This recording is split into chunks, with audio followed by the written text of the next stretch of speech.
Hi, my name is Calil Cage. Most people might know me as Just C.O.S. That's just a collection of seeds. And I'm the executive director of the Sparrow's Fortune. And I also work at the Diversity Center of Northeast Ohio as a Jedi specialist.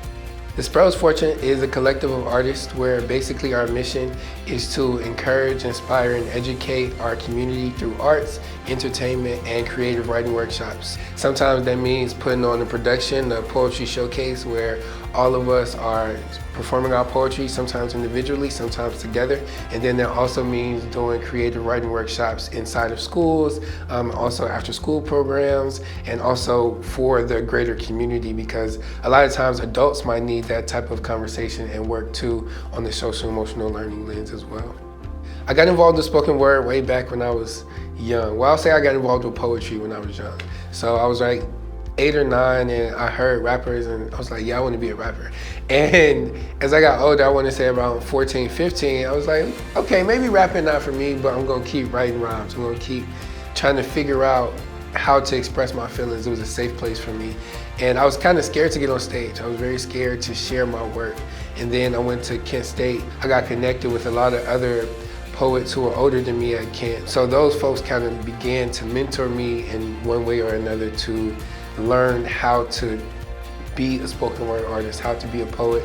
And from there, I've been doing it ever since. A lot of my work comes from trauma resilience, so recognizing the pitfalls or the challenges or the adversities I went through as a child, or even in my adolescence, or even as an adult, and being able to work through those and how I overcame those things. A lot of my childhood went through like seeing my parents struggle through domestic violence or struggle through drug addiction. And so seeing those things in my childhood, it also gave me the tools and ultimately the passion to want to speak to those who have already gone through it. Ultimately trying to speak hope into the hearts, speak hope into the minds, to let them know that you can do it, you can work through it. And it's difficult work and it's challenging work, especially for an individual, but the more you work at it, the more you get through it.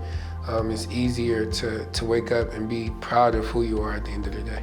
Being able to penetrate the community, and specifically the community of older adults and younger adults, to where they can go inside themselves and recognize that, okay, I resonate with what he said, how does that relate to me? But then also to go a step further to inspire them to create on their own. Like, everybody's not a poet, everybody's not a spoken word artist, but you might paint. You might want to get in front of a camera, you might want to get behind the camera, you know what I mean? So really inspiring them to dig within themselves. And art is a way to tell stories and share stories that impacts generations. As an artist, I always inspire other people to pick up whatever art form speaks to you the most, because you never know what telling your story might do for somebody else. So that's why I think art is important in every way, shape, or form. Whatever you do, take that, and I challenge you to tell your story or the stories of other people too.